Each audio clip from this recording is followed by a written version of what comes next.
some of the new toys that were out on the practice field this weekend. We'll talk about a few of these guys. Let's start with Kyler Murray and Cliff Kingsbury. I'm looking at Kingsbury. Yeah, I did. I actually did. I'm thinking Kingsbury. Who's Kingsbury? Cliff Kingsbury, the head coach of the Arizona Cardinals, and Kyler Murray, the quarterback of the Cardinals. Yeah, I expect guys to look good in this. If you don't look good in this setting, you've got a major problem. It's like not looking good at your pro day workout, right? And I just think the main thing you're trying to do, get the guys comfortable, help them not get injured. I saw that he was concerned that his feet were sore. I mean, I don't know what we really take out of this. And of course, the coaches are going to talk the guy up. Yeah. Is any coach going to go to the press after a practice and say, "Oh, this guy sucks"? No, exactly not. No. This is the bright spot of the organization. But it's funny. We still report on it breathlessly like it's 100% accurate. Coach said that their first-round pick was the first pick of the draft. No regrets. You're right. It's going to be all positive propaganda. It definitely is. Yeah, we heard about the feet thing. When you are back in cleats for the first time in a while, hey, that is a real thing. Especially, what I always used to make the mistake is I get like too small of cleats, and then because they feel lighter, I feel faster. But yeah, my feet didn't fit in them. So then I'd have to go, okay, let me get something realistic for me that works for me, and let me not try to shove my foot in some like cleat that receivers should be wearing or somebody like that.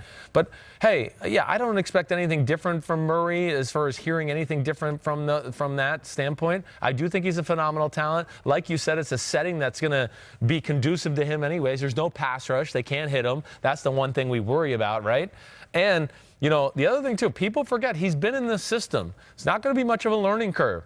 What the hell was his coach? Lincoln Riley in Oklahoma, he came from that same school that Cliff Kingsbury did. So I would think a lot of the language and rules are going to be very similar. And I think one of the goals is you want this guy to emerge from the weekend having self-confidence in himself. Exactly. Right? Right. You want him to feel good about what he did. Yep. You want him to just emerge, just a sense, I can do this. I belong here, right?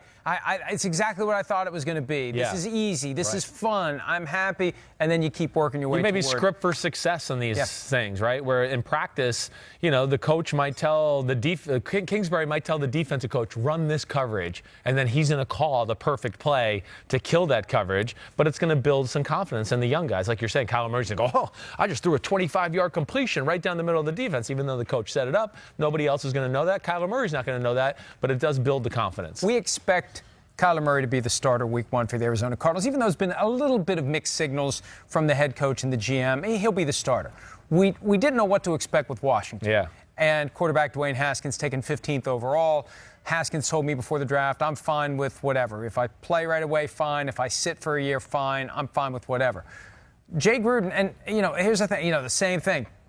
Oh, this guy's great, everything's great, open competition, he may play. But, in his case, what are you hearing about whether or not Washington really is blown away by this? I heard a few things really right before the podcast, as I told you a little bit. That's why I know you. I'm pulling smoother back than that. It's okay. So you don't slam the brakes on the show. It's okay. I'm just because I did. I made. You're talking to that microphone like it's real. I know, and I like doing it too. That's just I even realized. I know it's not real, and it's a real microphone. It's just not plugged in. But either way, what I did, I heard this because I wanted to make a few phone calls, and some of these things I try to let coaches kind of be by themselves this time of the year because they're just starting back with practices and OTAs. So I don't. That is the most positive way I've ever heard anyone say, they don't want to mess around with me, so I know not to waste their time. Well, yeah, maybe that too. I realize I might not get callbacks. They're legit busy for the first time off season instead of their fake busyness that they try to act like all off season. So yeah, I try to stay out of their way for now. Okay, but the one thing I heard, Dwayne Haskins was extremely impressive.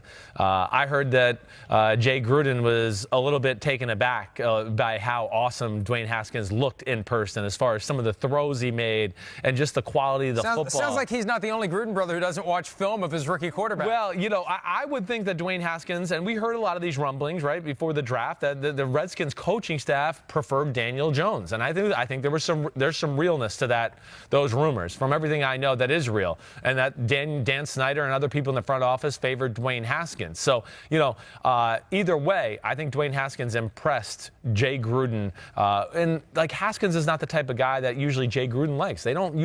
He doesn't like the big, strong strong arm, pocket passing type quarterback. It's not been in John's DNA or Jay's DNA when you look at the quarterbacks they've had around them for the most part. They always kind of prefer the smaller guy, a little more athletic, whatever it may be. I don't know what those reasons are, but I know that Dwayne Haskins is going to be able to run certain plays in that offense that, Case Keenum, Alex Smith, Colt McCoy are not going to be able to run because of his big arm. And some of the things we talked about on the show today. Yeah, it might not be a great athlete, but he's got quick feet and he moves around. And he's got good size. So I think they were a little more impressed with him than I think they thought they were going to be. I'd love to know the thought process that a Daniel Snyder goes through to decide he likes Dwayne Haskins or Daniel Jones. Like, there's already a Daniel in the organization. There can't be another one. I mean, what basis would he have? I feel like it's got to be the Doug Williams factor. And I have no knowledge of this, but Doug Williams, who I know is a guy that's got a great eye for special throwers. I'm not saying all I know is me and him have had a lot of constructive conversations about guys who can throw the ball. He could really throw the ball. And I just feel like he probably looked at Dwayne Haskins and probably saw himself a little bit. And I mean, look at this big guy and the way he can throw the ball all over the field, to where I would be shocked if he didn't maybe get in Daniel Snyder's ear at some point through this process and maybe help the love affair along through Daniel Snyder's eyes a little bit. Did I ever tell you my favorite Doug Williams story? And I wish I'd said it to him when we ran into him in Arizona. Did I ever tell you the story? No. When I was a kid, and we'd go to the sandlot and play football every day after school, he had that throw in one of those games, late 70s, on his butt. So all day long, we're trying to make this throw from our ass. Right. Just because he did that. Because I thought of that during the season when we saw the things Patrick Mahomes could do, and it occurred to me there's going to be a generation of kids that at least try to play like Patrick Mahomes. Sure. And there will be a certain percentage of them that have the skill to pull it off. So 15 years from now, you're going to have guys looking this way, throwing that way, doing all this funky stuff, and introduces a whole new. But anyway, that is an unplanned digression. No, that's fine. That's cool. But to further just what you're saying for how gifted Doug Williams was, because I think a lot of people look at him and just go, oh, well, he only had like a 3 or 4 year career and he won a Super Bowl. Whoop-de-doo.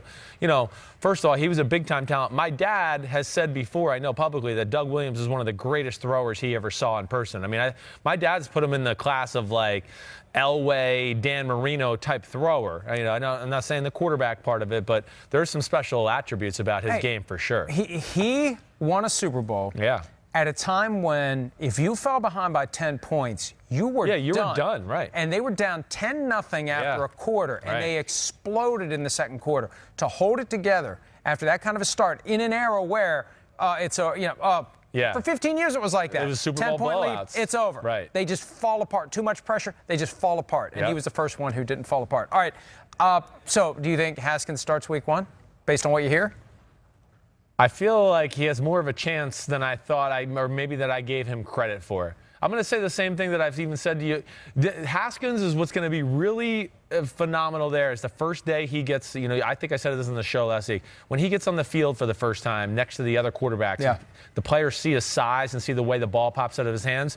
He's going to open up eyes in that organization to where there's going to be a clamoring for him. I'm going to still say Case Keenum starts day 1, but I think Dwayne Haskins is going to make it very interesting and probably put him on a short leash. If it's clear that the locker room wants Haskins, then that makes it harder. The question is, we have to factor in dysfunction.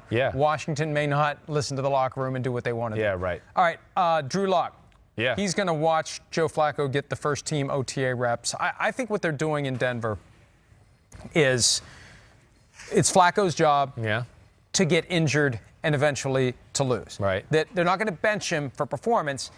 Just at some point they know he's not going to be able to play, and that's going to be the opportunity for Drew Locke. I just feel like that's the way this year plays out. And maybe Flacco can play the whole year. But I think if Locke plays this year, it's going to be because Flacco's injured. And if he plays well, then it becomes a de facto benching like we saw last year with Lamar Jackson. Yeah, well, if that was the case, he could be in trouble. I guess I look at this situation a little different just because Flacco, they traded for him. They're on the hook for him for $18 million. I think they'll give him more of a chance to succeed maybe than a Case Keenum would in Washington.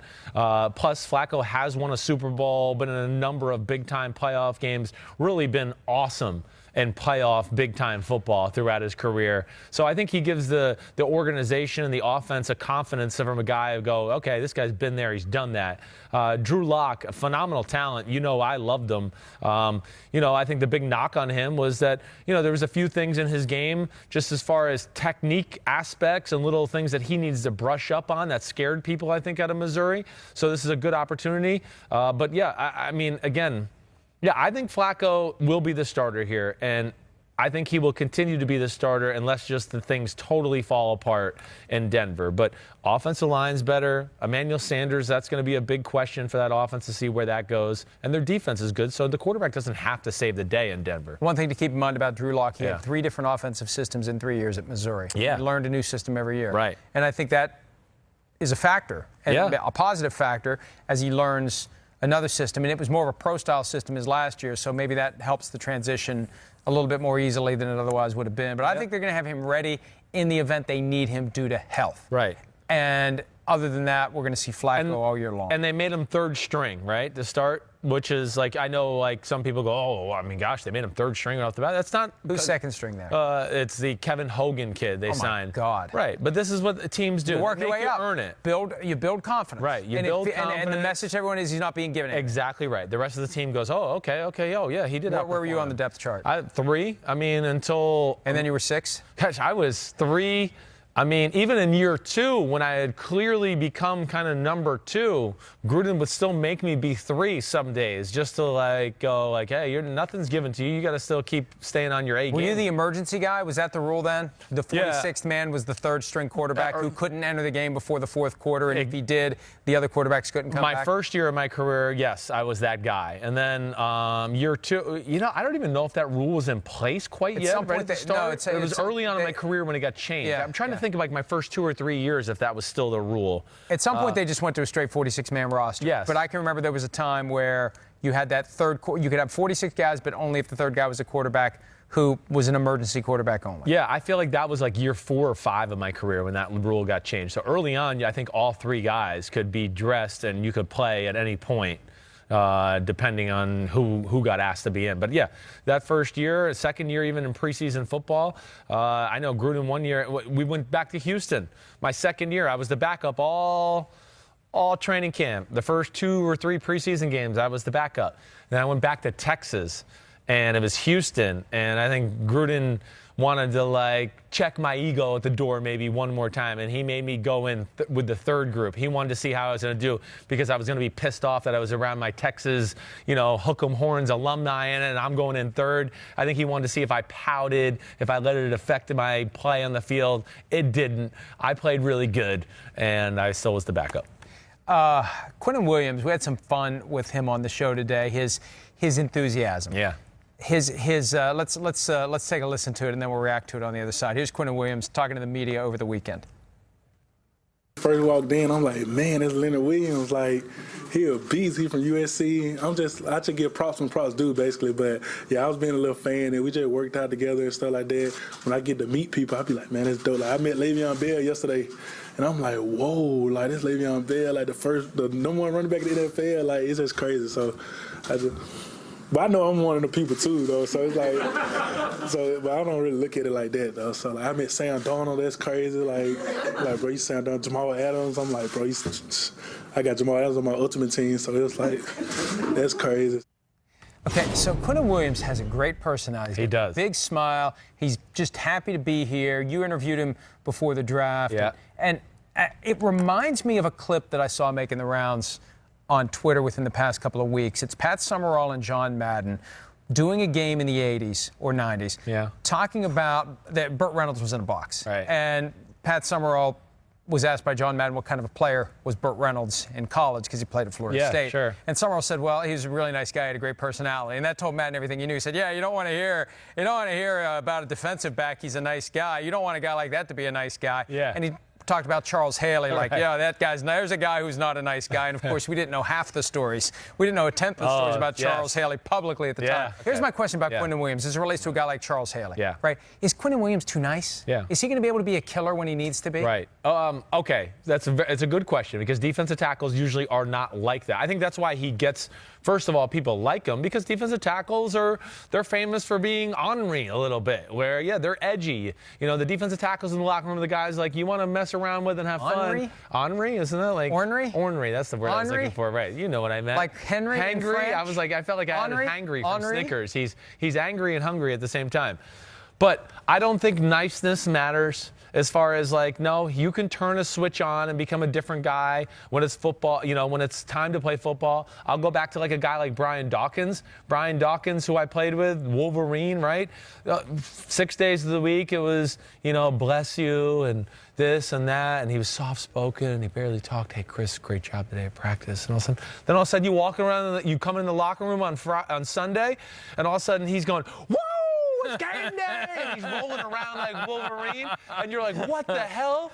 This is the guy I was with all week? Who the hell is this guy? And it was like his alter ego. Here was Wolverine. I'm ready to play football. So guys do have that ability to kind of turn that off. Quinton Williams, it is rare to see a guy that plays that position to be that affable, I guess, is why it kind of gets us. Well, it's almost like, and I'm trying to project this forward, will there be guys in the locker room who mess with him? Because it's almost, I don't mean this in a disrespectful way, but it's almost kind of a dopey, like naive, and they're messing with him, and he just keeps laughing. Keeps laughing. Yeah. At what point does he turn and just pick somebody up and throw them across the room? Well, it will be that if he continues to get tested, that will be the point. Or he's going to toss and throw people across the room on the football field so much they're going to go, you know what? I'm not going to mess with him in the locker room. I've seen what he's done to everybody on the field. He's certainly capable of doing that to me in the locker room. But if the locker room, if the play on the field shows you're a little soft, yeah, that could lead into guys now taking their chances in the locker room, and now all of a sudden you realize you're being made fun of, and now you're soft, and that's where, the Miami thing with Jonathan Martin, and I know that's an unfortunate incident, but that's what happens. That's what snowballs. When you let those inklings go and guys in the locker room can see they can pick on you and continue to needle you, nothing will happen, you're going to get picked apart. It's amazing. That'll be 6 years ago. That's crazy. 6 years ago in October. Life's flying. Devin Bush, drafted by the Steelers. They moved up to number 10. They want leadership defensively. And one of the reports that came out this weekend from the Steelers rookie minicamp was that we're already seeing some of that from Bush. He's taking over on the field. Can we glean anything from that? I mean, does this mean he's going to be a natural leader just because he's leading when other rookies are there? Because the real test is going to be when you've got Cameron Hayward and all of the other entrenched, established Steelers players. T.J. Watt, is he going to listen to this guy? Is he going to, where's that dance? Right. Like, you're a rookie and you walk in and you're going to try to take over and lead, and they're going to throw you in a locker. Right? Yeah, it's going to be, he can be a little more forceful with his leadership with a bunch of rookies around, definitely.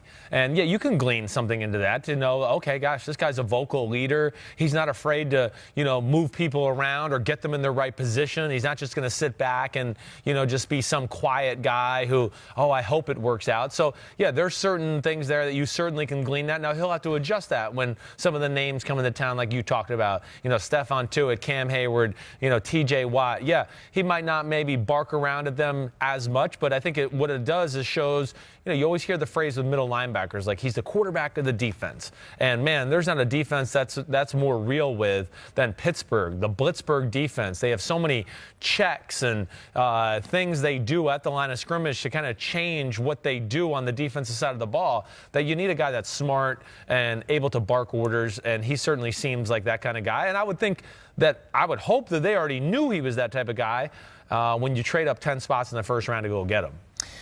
All right, we'll see what he does. I mean, they traded up to get Troy Polamalu, and it worked. Yeah. And I just have a feeling he's going to be one of these guys who becomes a cornerstone Steeler. I'm with you. They rarely, like when they go all in like that, they rarely get it wrong. Defensively, offensively, who knows? Yeah. Defensively, they rarely screw up with it. Hi, I'm Mike Tirico, and thanks for watching.